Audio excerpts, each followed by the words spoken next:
तो आइए आगे बढ़ते हैं और स्टार्ट करते हैं। अब तुम्हें क्या करना चाहिए, इसका ठीक ठाक उत्तर तुम्ही को देना होगा, कोई दूसरा कोई नहीं दे सकता। कैसा भी विश्वास पात्र मित्र क्यों न हो, तुम्हारे इस काम को वह अपने ऊपर नहीं ले सकता। इस बात को समझ रहे हो ना। अब लेखक कहता है कि तुम्हें क्या करना चाहिए, अब यह तुम्हारे ऊपर है, इसका ठीक ठाक उत्तर तुम्ही को देना होगा, दूसरा कोई नहीं दे सकता। इसका मतलब यह हुआ कि दूसरे कोई तुम्हारे रिस्क या तुम्हारे डिसीजन नहीं ले सकते। और फिर नीचे कहते हैं कि कैसा भी विश्वास पात्र मित्र क्यों ना हो, जितना भी तुम्हारा वेरी इंटीमेट फ्रेंड क्यों ना हो, बहुत पास्ट के मित्र क्यों ना हो, फिर भी तुम्हारा जो काम है वह अपने ऊपर नहीं ले सकता। फिर आगे कहते हैं हम अनुभवी लोगों की बातों को आदर के साथ सुने, बुद्धिमानों की सलाह को कृतज्ञतापूर्वक माने, पर इस बात को निश्चित समझकर कि हमारे कामों से ही हमारी रक्षा व हमारा पतन होगा। हमें अपने विचार और निर्णय की स्वतंत्रता को दृढ़तापूर्वक बनाए रखना चाहिए। लेखक कहता है कि अनुभवी लोगों की बातों को आदर के साथ सुनो, बिल्कुल सुनो। हर जो इंसान अनुभवी है, जिसके पास बहुत सारे अनुभव हैं, उनकी बातों को बिल्कुल सुनना चाहिए, उसमें कोई दुराह नहीं है। फिर आगे कहते हैं बुद्धिमानों की सलाह को कृतज्ञतापूर्वक मानो, यह भी ज़रूरी है। जो तुम्हें सलाह देते हैं, तुम्हारे दोस्त लोग जो बुद्धिमान इंसान हैं, वही लोग जो सलाह देते हैं उसको ही मानो। लेकिन एक बात पूरा इसको दिमाग में बिठा लो कि हमारे काम से ही हमारी रक्षा हो सकती है या हमारे काम से ही हमारा पतन भी हो सकता है। इस बात को अपने मन में पूरा बिल्कुल ठान लो। हमें अपने विचार और निर्णय की स्वतंत्रता को दृढ़तापूर्वक बनाए रखना चाहिए। इसका अर्थ यह साफ साफ है कि हमारी रक्षा कैसी होगी, बस हमारे काम से ही होगी। हम अगर चाहें तो हमारी रक्षा हो सकती है, हम चाहें तो हमारा पतन भी हो सकता है। यह हमारे ऊपर ही है। हम अपने आप को गिराना चाहते हैं या हम अपने आप को ऊंचा उठाना चाहते हैं। हाँ, लेकिन एक बात यह है कि अनुभवी लोगों की बात सुनना चाहिए, बुद्धिमानों की सलाह को मानना चाहिए। एक बात कहते हैं ना कि सुनो सबकी, करो अपने मन की। और इसके आगे लेखक एक बहुत ही इम्पोर्टेंट बात कहता है कि जिस पुरुष की दृष्टि सदा नीची रहती है, उसका सिर कभी ऊपर न होगा। नीची दृष्टि रखने से यद्यपि रास्ते पर ही रहेंगे, पर इस बात को न देखेंगे कि यह रास्ता कहाँ ले जाता है। जिस इंसान की दृष्टि या आंखें नीची रहती है, उसका सिर भी नीचा ही रहता है।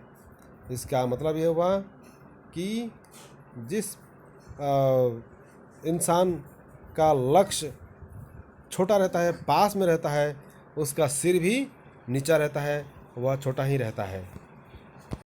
जो दूसरों के सामने दब के रहता है, वह अपना सिर भी कभी ऊपर नहीं उठा सकता।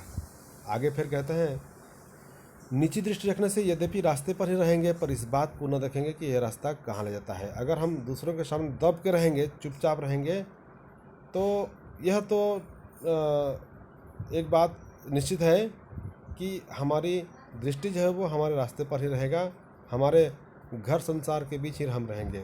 लेकिन और इसका एक नेगेटिव पॉइंट ये है कि इस बात को हम देख नहीं पाएंगे कि हम जिस रास्ते में चल रहे हैं वह रास्ता कहाँ तक जाता है।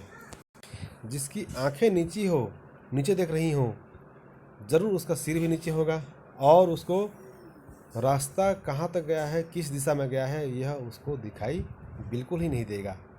यही लेखक कहना चाहता है। फिर आगे कहता है चित्त की स्वतंत्रता का मतलब चेष्टा की कठोरता या प्रकृति की उग्रता नहीं है। इसका अर्थ है चित्त की आज़ादी, मतलब मन की आज़ादी का मतलब यह कभी नहीं है कि हम जो चाहें हम कर सकते हैं, जैसे चाहें हम करें, हमको कोई रोकने वाला नहीं है। उग्रता, उग्र व्यवहार दिखाना, यह मानसिक आज़ादी नहीं है। मानसिक आज़ादी कुछ और ही है। आत्मनिर्भर बनने के लिए मानसिक आज़ादी चाहिए, परंतु मानसिक आज़ादी का मतलब यह नहीं है कि हमें जो हमारे मन में आए वो काम करें। हमें रोकने वाला कोई नहीं है। यह मानसिक आज़ादी नहीं है। मानसिक आज़ादी असल में क्या है कि हमारा जो कर्तव्य है हम उसको करें और उसके लिए दूसरों के मुंह न ताकें। यही है मानसिक आज़ादी और यही है आत्मनिर्भरता। फिर इसके आगे एक पंक्ति डबल टाइप हो गया है, उसको मैं छोड़ रहा हूँ और आगे बढ़ रहा हूँ। लेखक कहता है, अपने व्यवहार में कोमल रहो और अपने उद्देश्यों को उच्च रखो। इस प्रकार नम्र और उच्चाशय दोनों बनो। अपने मन को कभी मरा हुआ न रखो। जितना ही जो मनुष्य अपने लक्ष्य ऊपर रखता है उतना ही उसका तीर ऊपर जाता है। तो यहाँ लेखक हमें सलाह देता है कि व्यवहार में कोमल रहो। इसका मतलब है सादा सिंपल तरह का जीवन जियो, दूसरों से कोमलता से पेश आओ, लेकिन अपना लक्ष्य अपना टारगेट ऊंचा रखो। इस तरह से नम्र और उच्चाशय दोनों बनो। अपने मन को कभी मरा हुआ न रखो। मरा हुआ मन का इसका अर्थ यह हुआ कि नर्वस हो जाना। नर्वस मत हो। जितना ही जो मनुष्य अपना लक्ष्य ऊपर रखता है, ये बात समझो, जिसका टारगेट जितना ऊंचा होगा उसका तीर उतना ऊपर जाएगा। इसका अर्थ यह हुआ कि जीवन में टारगेट बहुत ऊंचा रखो। मुझे ये बनना है जीवन में, तो बस बनना है, लेकिन उसके लिए दूसरों के सामने घमंड दिखाना नहीं है। अपना जीवन एकदम सादा सिंपल कोमलता से पेश आना है, सबके साथ प्यार से व्यवहार करना है, लेकिन अपना टारगेट ऊंचा रखना है।